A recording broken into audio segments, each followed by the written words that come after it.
Hey, welcome to another welcome to another edition of the Willie Bragg Show. I am your host, Willie Bragg. I hope you're having a good day. Today we're going to discuss Robert Kennedy. You know, that guy that's running for president. That the left can't decide whether he's the next Bernie or if he's a conspiracy nut. I decided he's basically the Tulsi Gabbard of 2024 without the sex appeal. That's my take. But he is running for president. I going to have to just like Marianne Williamson, just like Joe Biden, just like Ron DeSantis, just like Donald Trump, just like John Bolton, who's running for president. I have to report on this. Just like Cornel West is running for president, who, you know, I'm going to be biased in what I'm about to say. Cornel West is my candidate for president. So, but I'm going to try to give you my take in as fair way as possible. What my take is on all these candidates and based on their policy positions. No, I'm not trying to sound like Kyle Kalinske saying that. Based on policy. But not a dig at him either. Just, you know, saying. I mean, I know he uses the term policy a lot. He was, Robert Kennedy Jr. was on Glenn Greenwald. And so I'll say we'll play a little bit of that interview. And I'll share my take about that interview. Give me a moment and we'll get started. All right. Let me get everything set up over here. What happened when you're a one-man show? I got an ad blocker. I had it installed yesterday and I'm having issues on my computer. It's like my computer's a little sluggish because of it. I think I need a new computer too. So bear with me, folks. Okay, it looks like I'll be able to do this. And I think one more thing I have to do and make sure. Yeah, that was what I needed to do. We're going to get it on 1.25 speed, and then we're going to get started right here. Take it away, Glenn Greenwald.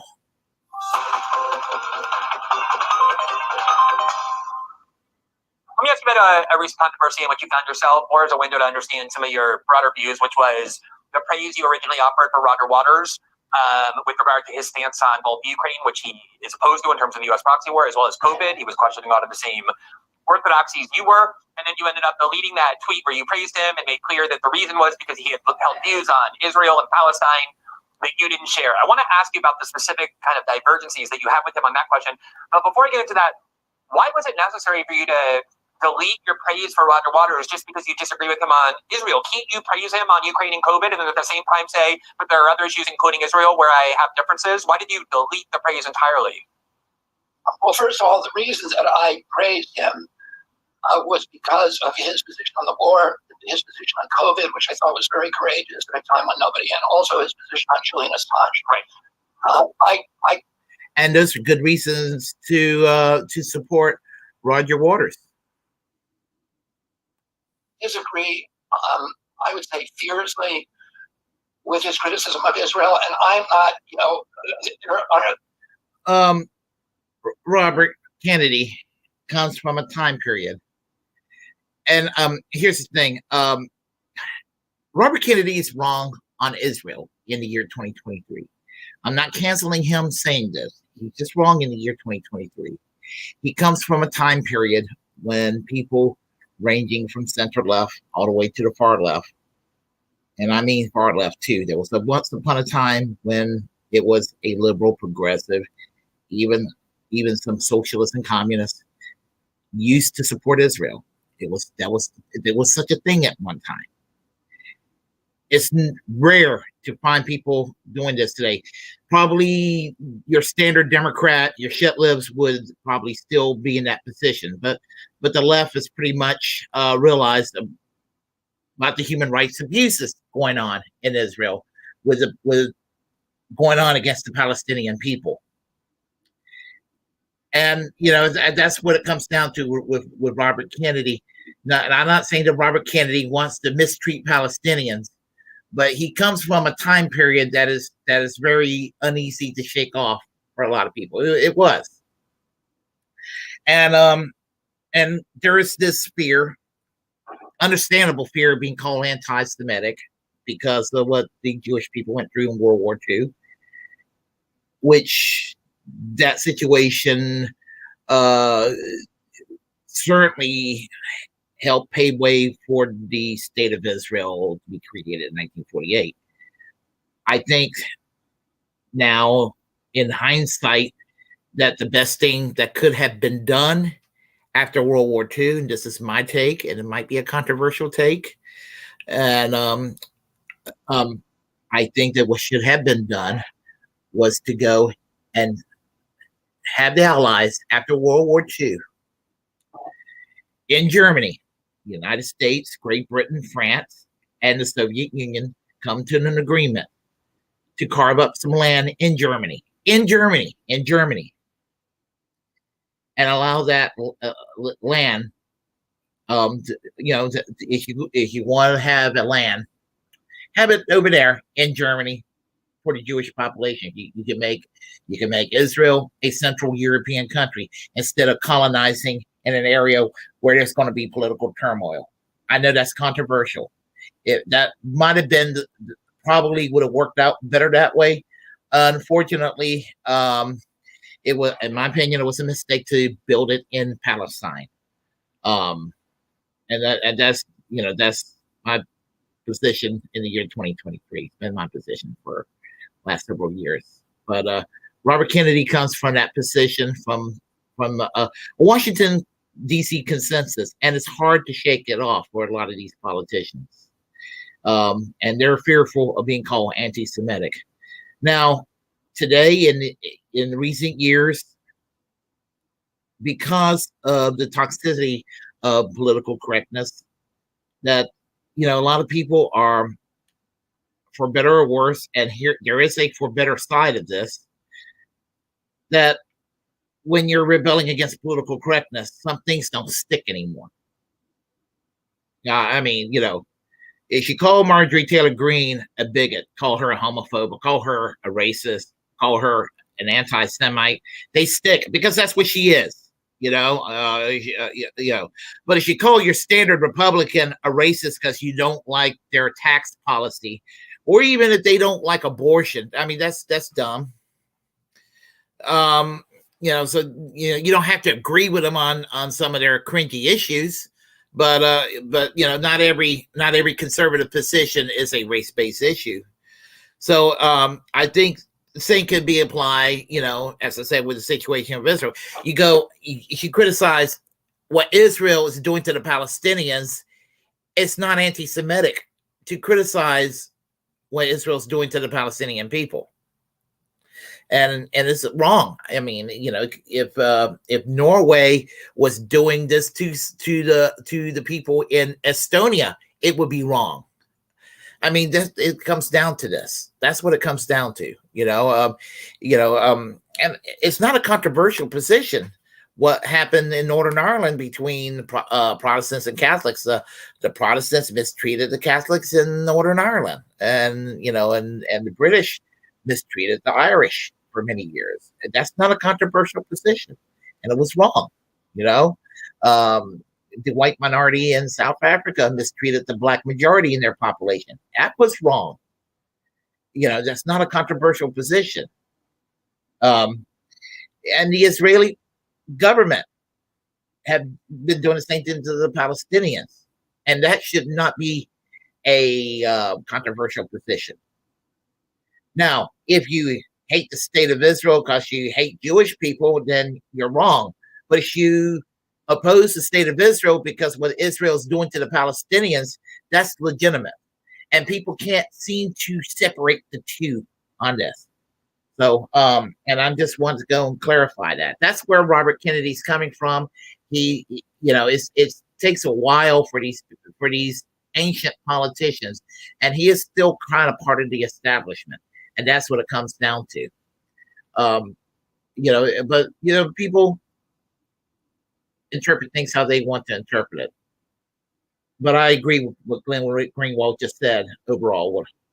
I'll let him continue. I'm sorry. Go ahead. There are enough people who characterize those political differences anti-Semitic that me endorsing him felt like I was buying into that. No, you weren't. No, no, you weren't. You can respect an artist.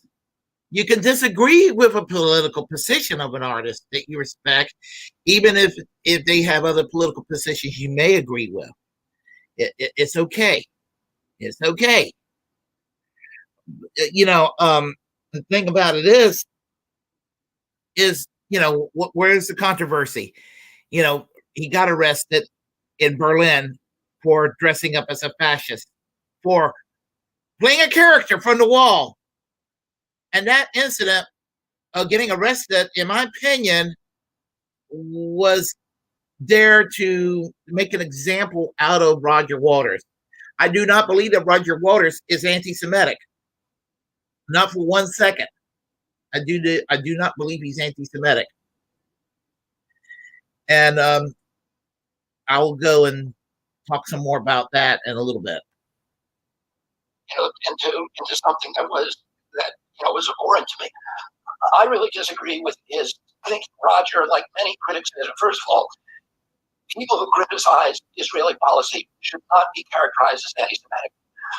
But people who apply a different standard to judging Israel than they would to judging an Arab country,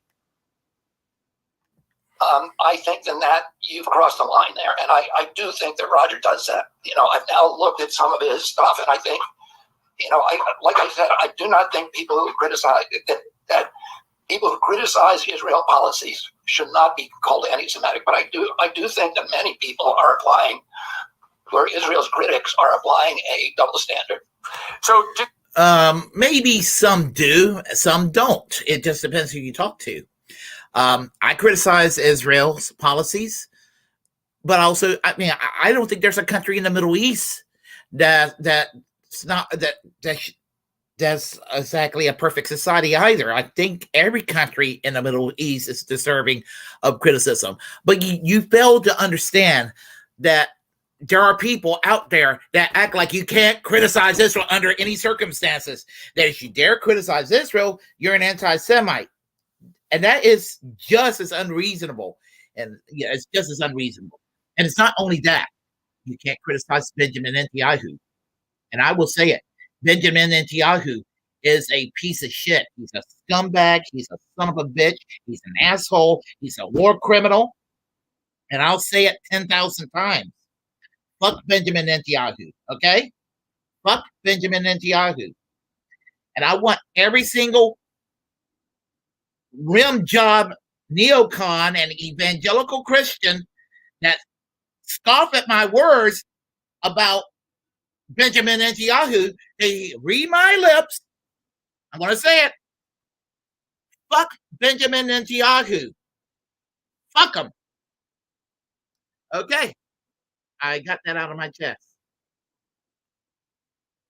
Just to be clear, when you were interviewed by Crystal Hall at Breaking Points, became kind of a very talked about interview, particularly the part where she was disagreeing with you about your view on vaccines. We did a segment on this show talking about that interview, and my main critique with her, she's a friend of mine, was that I didn't have a problem with her disagreeing with your views on vaccines. Lots of people do.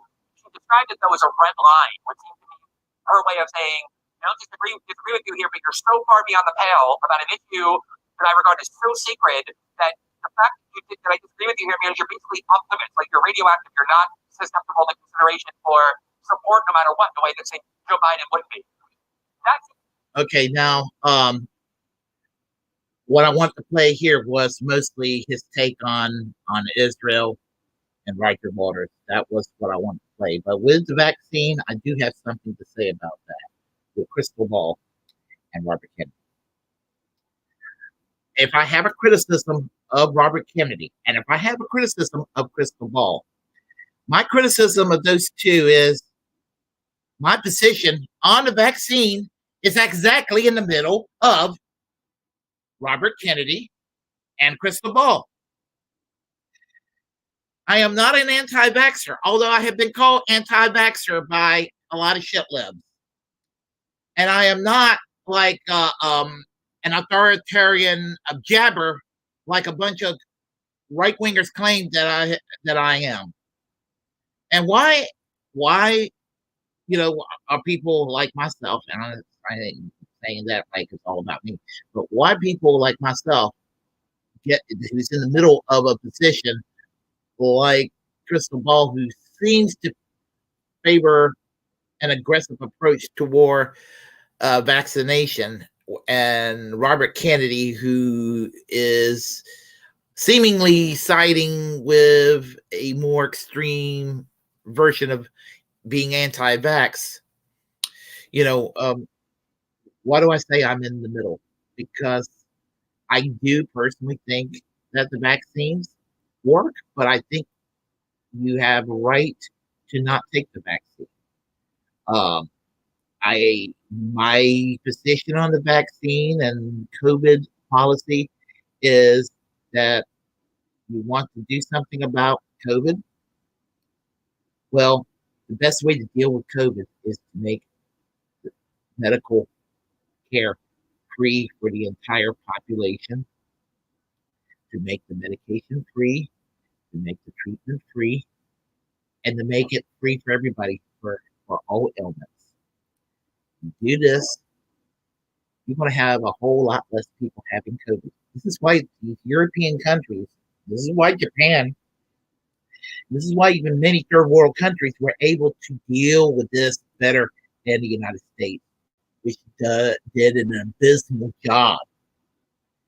It did an abysmal job. There are third world countries that did a better job in dealing with COVID than the United States, because we're so fucking stupid that we don't have a national health care system in this country. So anyway, that was my take on this. And on the healthcare question, I will say that Crystal Ball is correct on what needs to be done about healthcare, Medicare for all, single payer. Robert Kennedy is all over the place, like most standard Democrats on that issue. So there is that. So anyway, I wanted to go and play that part with Glenn Greenwald interviewing Robert Kennedy Jr. So right now, I also want to play another video. Road Grimes is his name. I don't know if that's his real name, but he has an interesting program called Politics that's on YouTube, and he's got he's on YouTube, on Twitter, he's got a Facebook, yeah, he's also on TikTok. Yeah, he's on TikTok, and I'm actually going to put down the link for his TikTok when I'm done with this video, as well as some due dissonance, because there's a little bit of due dissonance that he's playing, but it's in context to what he has to say as well. And it's still on the Israel topic, but this time it's in relation to Gene Simmons from the rock group Kiss, who's apparently right wing, maybe not Ted Nugent, douchebag right wing, maybe not nerdy, dorky, neoconish Ben Shapiro, but pretty shitty politics, but maybe less shitty than Ben Shapiro, less shitty than Ted Nugent, but still shitty enough, combined with a little bit of a shit livery too, strangely enough. So anyway, he actually came up, and which is really interesting, his take on Roger Waters, because Gene Simmons was born in Israel, and his mother is, I don't know if she's still alive, but his mother was a Holocaust survivor. And the position he gave in regard to Roger Waters' controversial positions, which shouldn't be controversial, was quite surprising. So what I'm going to do is I'm going to go ahead and let me get that video ready, and we'll go ahead and play that clip, and then I'll go and share my take on this. So give me a moment here. We'll find that. Okay, there it is. All right, let me do this real quick. Let me go back to let me do this real fast. Okay, hold on, hold tight. When you're a one-man show, as I said. Okay, come on. Okay. So anyway, what I'm going to do is I'm going to play you this video here, and then I'll share my take on this. So, hold on a second. Come on, new computer.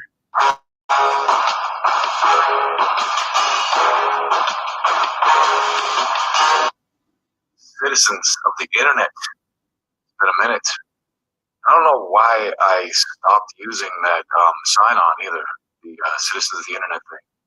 It's saddening how fucking stupid America has become in the era of Trump. It's almost like people think that the government was completely trustworthy before Trump, and no politicians lied before Trump.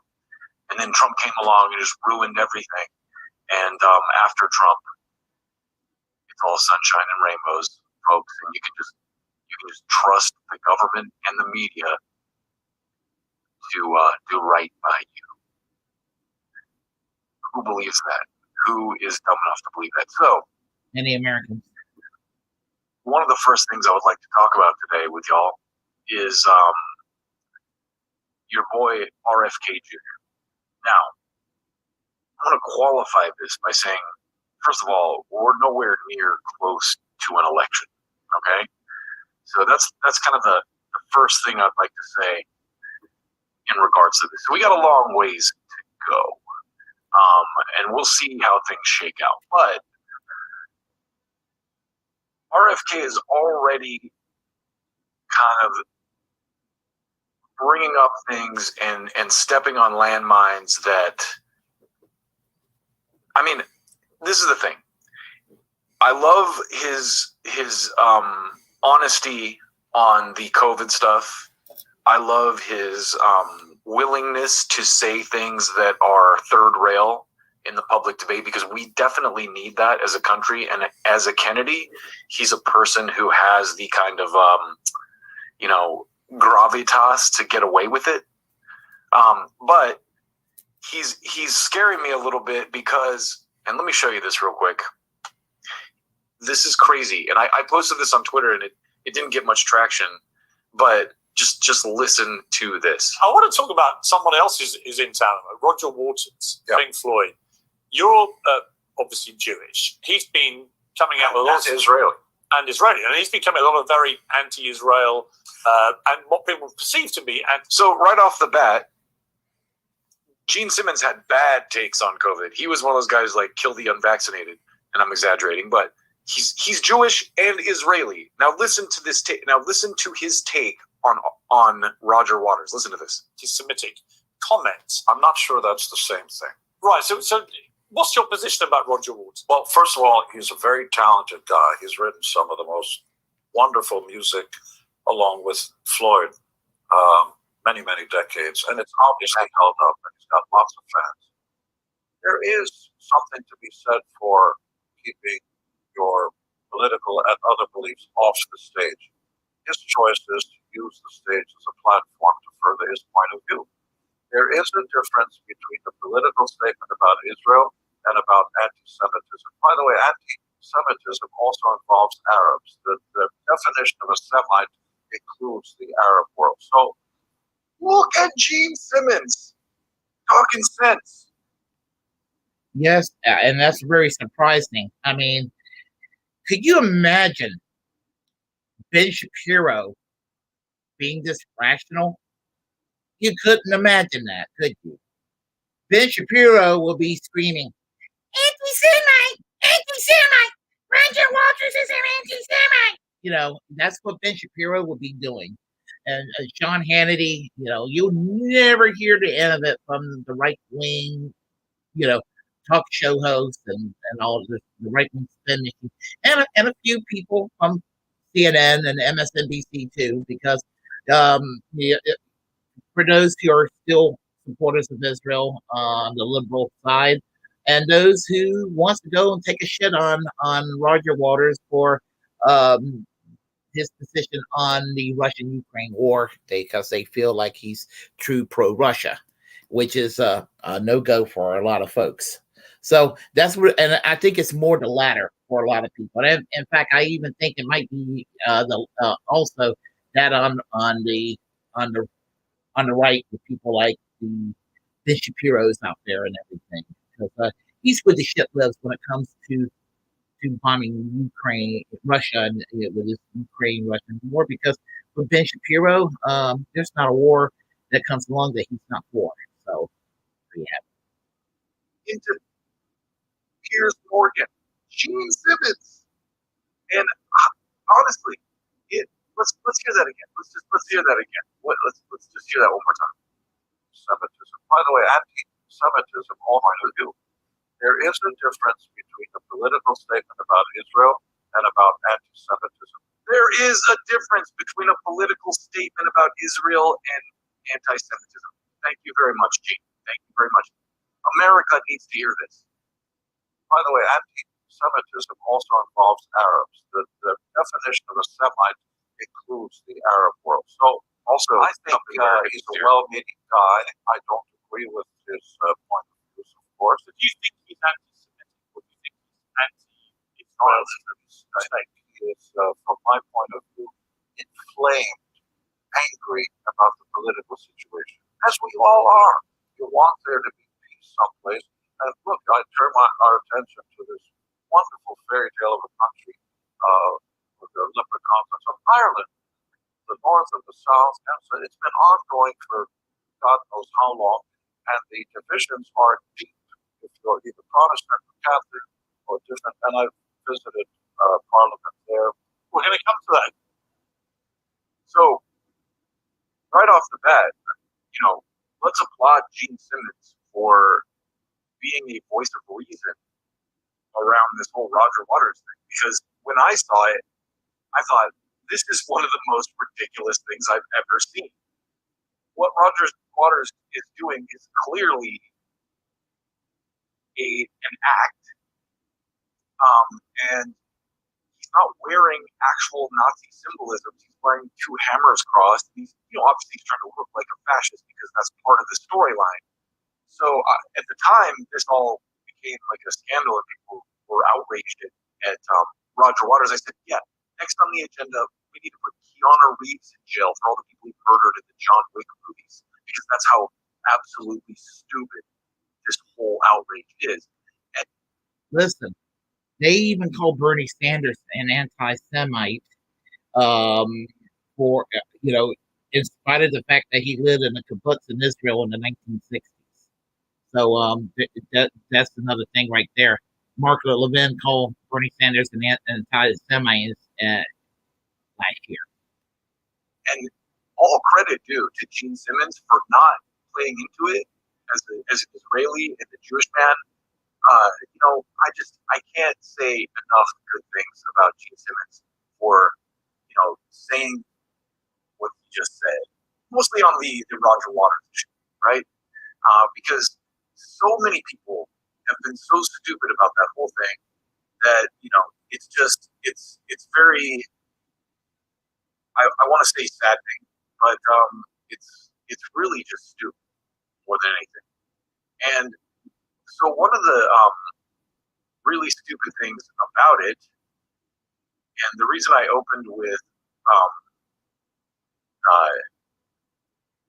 discussing RFKjr. is because Gene Simmons is actually to the left of RFKjr. on Israel, which is shocking. But it's true.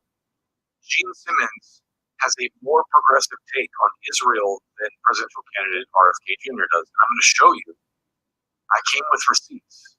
The guys in Due Dissidence here were kind enough to do a bit about it, and I happened to see them doing it, and I think that their takes are pretty much the same as mine.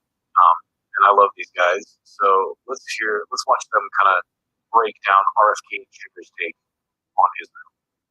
A recent controversy in which you found yourself, or as a window to understand some of your broader views, which was the praise you originally offered for Roger Waters with regard to his stance on both Ukraine, which he is opposed to in terms of the U.S. proxy war, as well as COVID. He was questioning a lot of the same orthodoxies you were, and then you ended up deleting that tweet where you praised him and made clear that the reason was because he had held views on Israel and Palestine that you didn't share. I want to ask you about the specific kind of divergencies that you have with him on that question. But before I get into that, why was it necessary for you to delete your praise for Roger Waters just because you disagree with him on Israel? Can't you praise him on Ukraine and COVID and then at the same time say that there are other issues, including Israel, where I have differences? Why did you delete the praise entirely? Okay, now the thing that's so bizarre, before we get to his answer, the thing that's even bizarre about the question is that Roger Waters came under fire for dressing up as a fascist. The accusation from the jump was that he was anti-Semitic. So if RFK was going to jump in and defend him, isn't it to be assumed that he's defending him against charges of anti-Semitism? And given Roger Waters' very long and well-documented history of advocacy for the people of Gaza and the West Bank, he visited the West Bank in 2009. That's a video that we showed on our last show. How was it that you were unaware of his position on Israel when you defended him against charges of anti-Semitism? What do you happen to like him for other reasons? So you came in half-cocked and tried to defend him on an issue that you weren't even clear what the debate was about? Great point, Keith. Great point. Right? I mean, you know what I'm saying? This is a bizarre timeline. The more we see of RFK, the more I feel like RFK plays as anti-establishment because he's establishment 2.0 and we're up to establishment 5.0. So right. when you knock up against things that go all the way back to establishment 2.0 era, he's right there. He's a candidate. He's a candidate. These kinds of views about it. That is another great point. He's a candidate. He's part of the political elite. So I love the guy, and I love what he's bringing to the debate, but Russ is absolutely correct. Israel and the Palestinians in Gaza, these are views out of the 60s, out of the 70s. He really hasn't modified it or developed. And also, I don't know what he's thinking in terms of his chances or his hopes, but clearly he probably doesn't want to alienate some supporters and financiers. But I think a lot of people saw him as some kind of rival of Camelot. Wherever Camelot was establishment, that was the establishment of its time. He represents an older, almost extinct establishment. He is not this anti-establishment outsider looking to burn down the system. He's looking to restore it to an earlier version. Indeed. And here's his answer to this question. Well, first of all, the reason that I praised him was because of his position on the war, his position on COVID, which I thought was very courageous. Right. The reasons I praised him had nothing to do with why he was being attacked. Right? You understand how just kind of dumb this whole thing is? Okay, I came in to defend him against charges of anti-Semitism, yet I actually agree with the people who are accusing him of anti-Semitism based on his position on the issue in question. They're not very well thought out. Let's let him keep going. Good time on nobody, and also his position on Julian Assange. Right. I disagree. I would say fiercely. It's like saying I defended OJ because I think he's a good football player, right? Oh yeah, he probably could kill his wife. I was only talking about his touchdown against Denver. Exactly. It's like defending OJ because he could run the ball, right? I mean, I really enjoyed his performance in the Naked Gun films. Exactly. With his criticism of Israel, and I'm not, there are enough people who characterize those political differences anti-Semitic that me endorsing him felt like I was buying into that, into something that was. No, it isn't. No, it isn't. You can. There's no candidate or there's no individual with a set of political viewpoints that you want to agree with 100%. I know that's a big controversial issue. Granted, that's a big controversial issue. But I mean, I think your support for Robert Kennedy, in spite of your differences with Robert Kennedy on that issue, would not hurt your chances.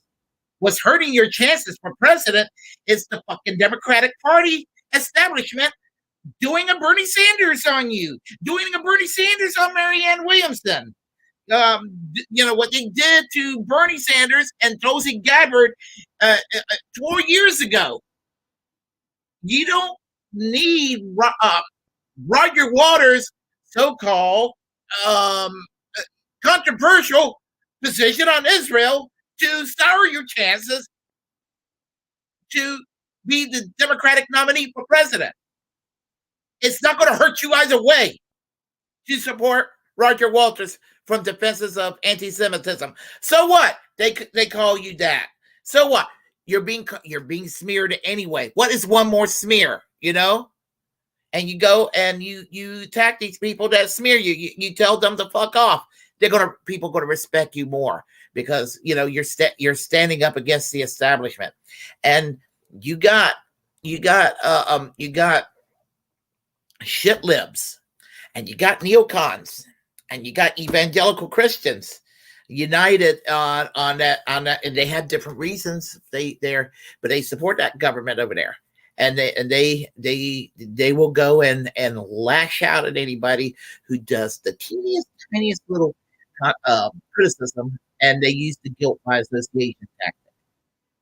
Don't fall for the bait, Kennedy. Don't fall for the bait.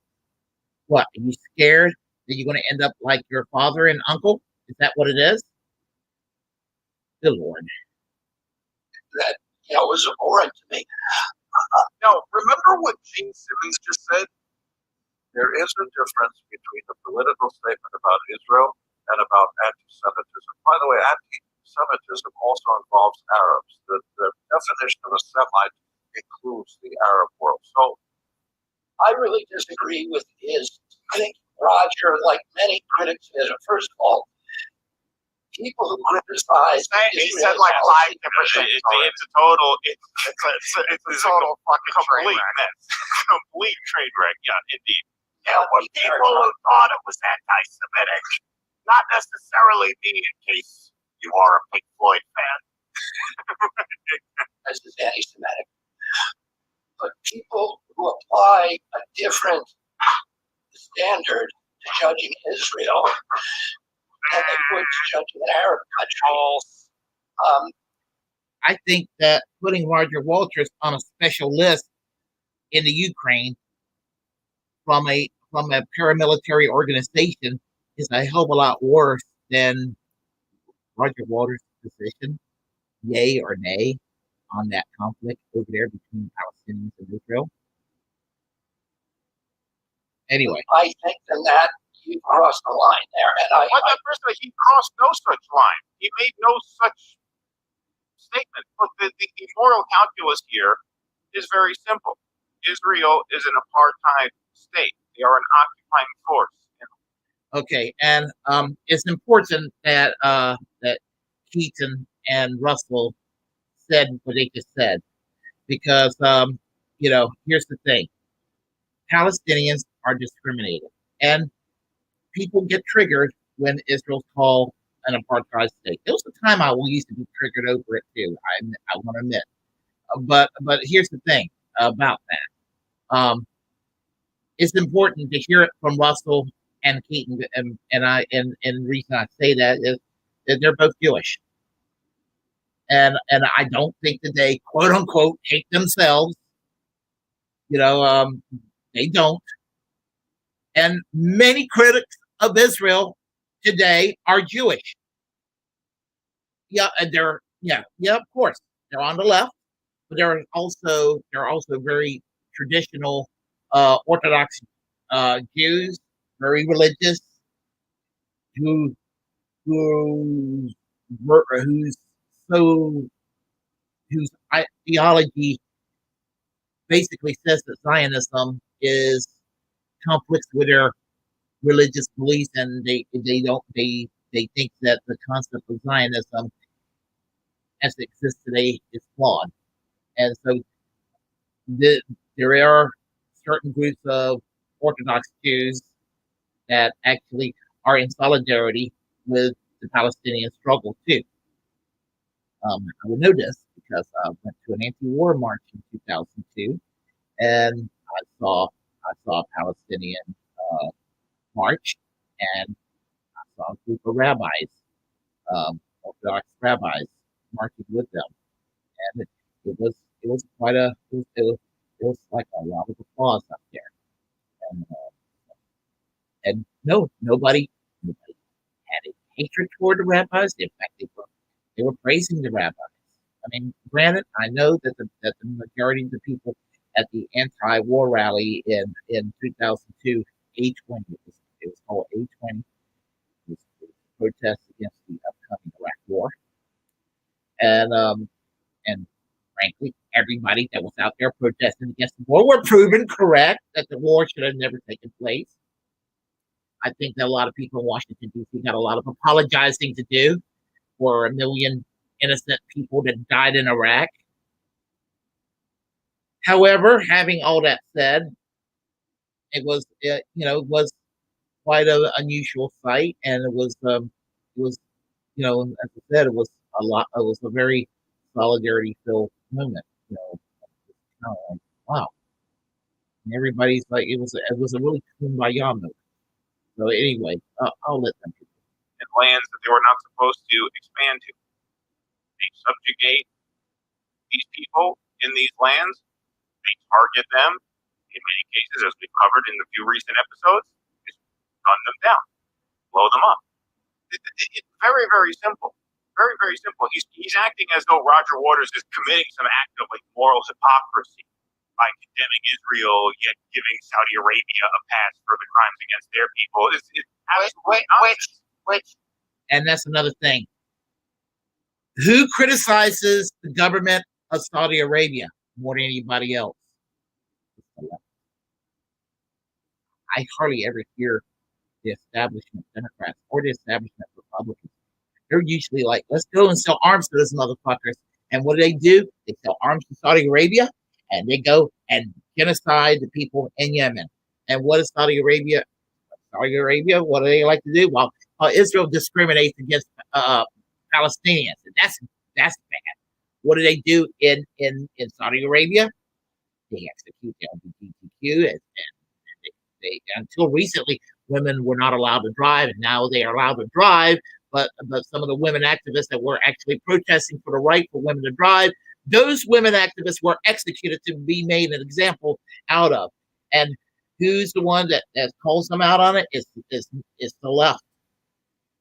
So I just want to go have that stated out too. So his whole tour, that whole section, lists people from all around the world, all different countries, who have been the victims of state violence.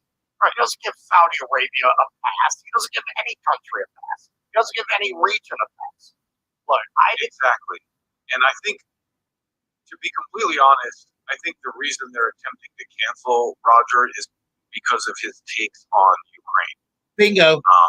And what he actually does in his presentation is to compare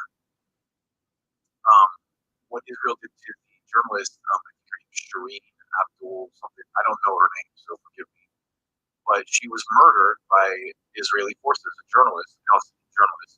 And she's on a list that Roger shows in his show that includes people like Breonna Taylor, Philando Castile, Anne Frank, all kinds of people who were subjugated by state power. And just to go back to what Gene Simmons said, there is a difference between the political statement about Israel and about anti-Semitism. By the way, anti-Semitism also involves Arabs. The definition of a Semite includes the Arab world. So now, there are all kinds of nuanced points to this debate. And it's like, I'm not an enemy of Israel. I don't not support Israel. I support Israel. But we also have to be even-handed about what's going on here. The United States is arming Israel, who's arming the Palestinians. You know, if there's a whole debate to be had here. And listen, I don't live in Israel. I don't pretend to know what the solution is.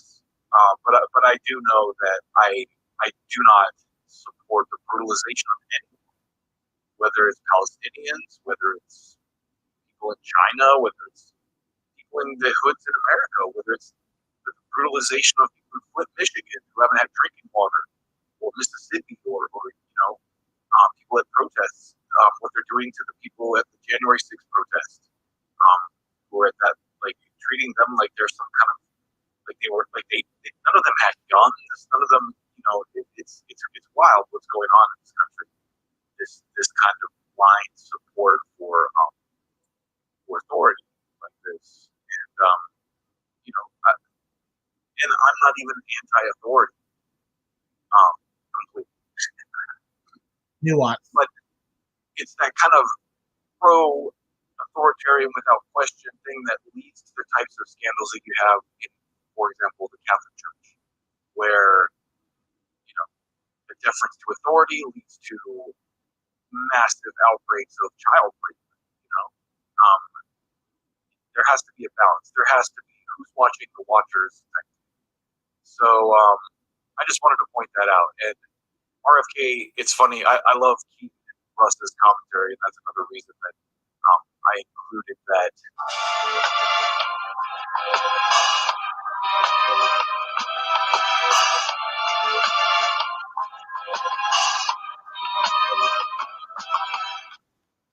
okay. If you get a chance, do follow Road Grimes. I decided to play his video because I thought it was important to play it because what Gene Simmons said, and I think it's important that Gene Simmons words. It's not just Gene Simmons saying this. There was another person that was Abraham Foxman, who was anti-defamation league guy. He was a strong supporter of Israel for many years, and he's backed out. He's like, I don't know if I can support this country anymore. It's because of the government that just got elected. It is so far right wing that George Galloway said that Benjamin Netanyahu, of all people, is considered a moderate in this government. Can you imagine Benjamin Netanyahu being a moderate in a right wing government?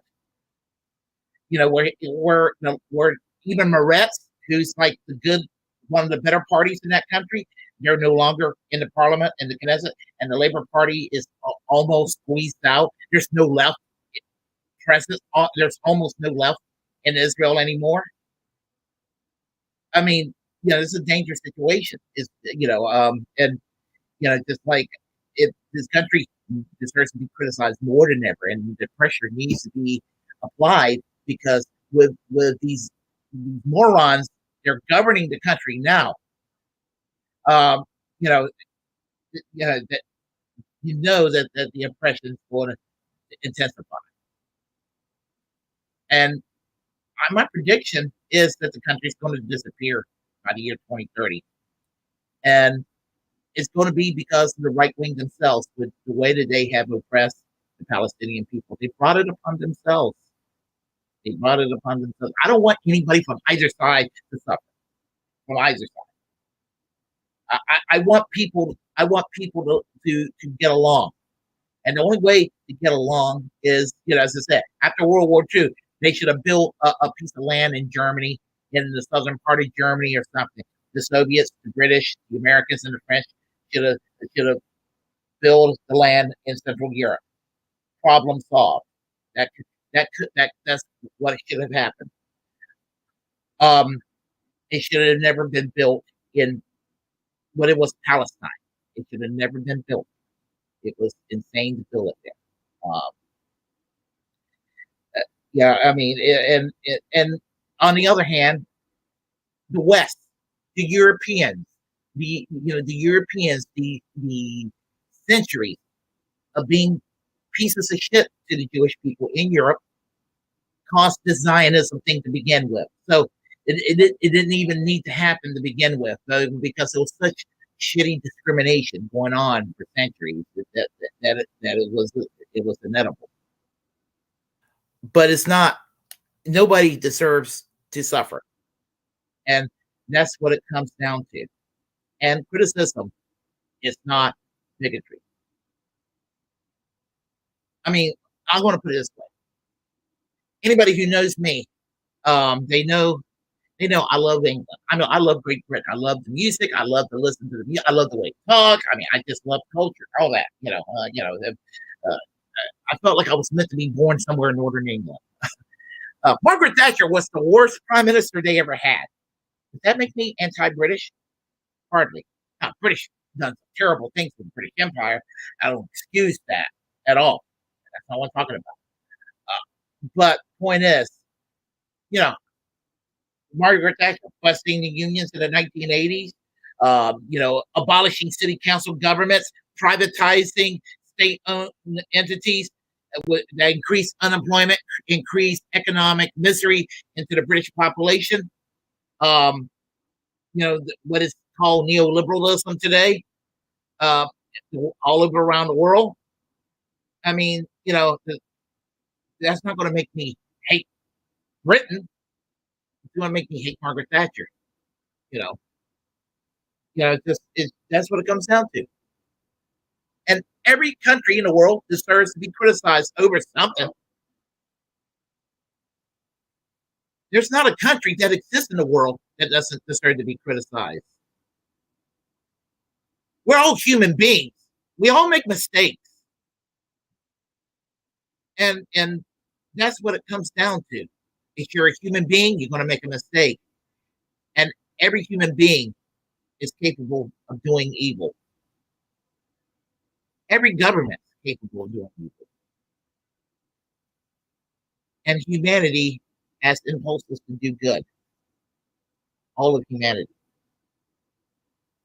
And wanting humanity to find its inner good is not anything to scoff at or find, automatically suspicious or horrible. So anyway, let me go and talk here on the chat lines here. And again, I played the Road Grind because I wanted to play his video too. Because he doesn't get a lot of support right now. I mean, it seems like he's not getting a lot of traction. I was like, I like his program. I put his information down on the description box below. I would like y'all to go ahead and subscribe to his channel. He's got a lot of good commentary, a lot of good takes. So that's why I played his video. So please do subscribe to Politics and on YouTube and follow him on Twitter and Facebook. I got his information listed below. So we're going to start here with the chat lines. Juicy Heretics, Jews, Carnation Revolution. Now, how are you doing, my friend? What's up, Willie? I just discovered a hidden from George Galloway after time. Now, 3 times during the Scott Ritter the other day. before another mask pulled off. I actually interviewed Scott Ritter a few months ago. Good guy. That's the George Galloway he retired.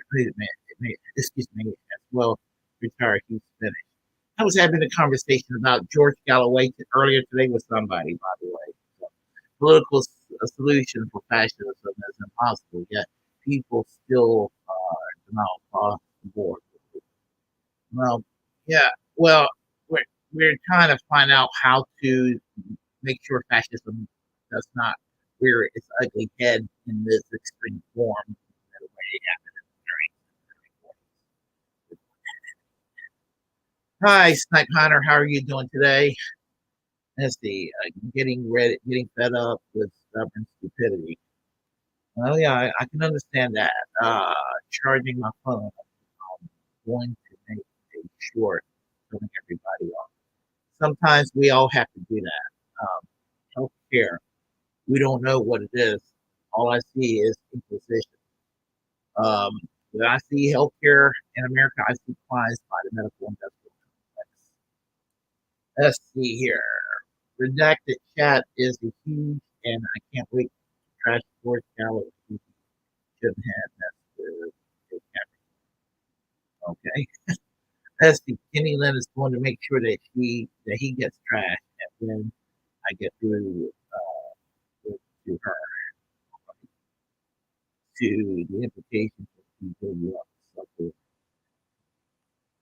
Okay. Sometimes I wonder how old the members might be. Let's see. Ziggy Hauser. Also. Right. Let's see. George Galloway completely and sadly irrelevant booster at this.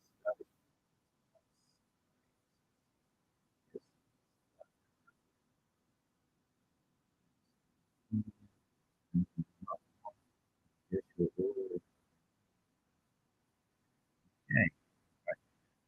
I looks like it's kind of a long cat line. Just let me yeah. QC heretics. Let me also talk to some of the other people here too. So no offense here.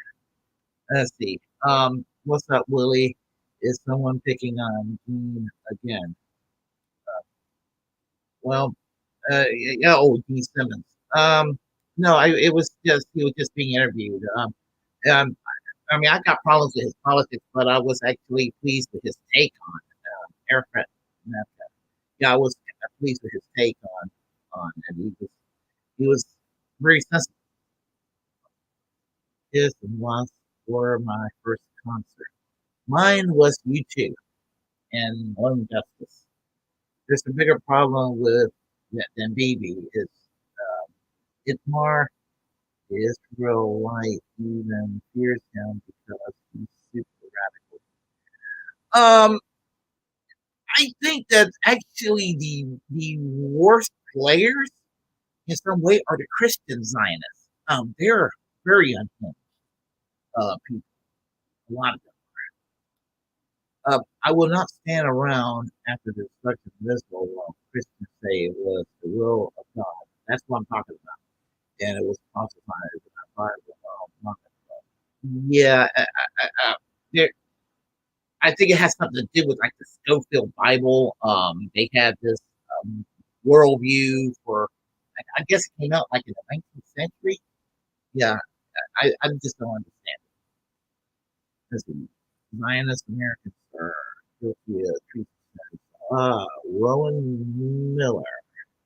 And this is England Films in America. Okay. And I got to go in just a second, folks. So this is going to be the last one. Iran government don't mind me criticizing them. Israeli war room won't talk to me because they don't want to fight. I found out that the Israeli government are imposing a 65% tax on publications in the nation of Israel that criticizes the government. I'm like, really?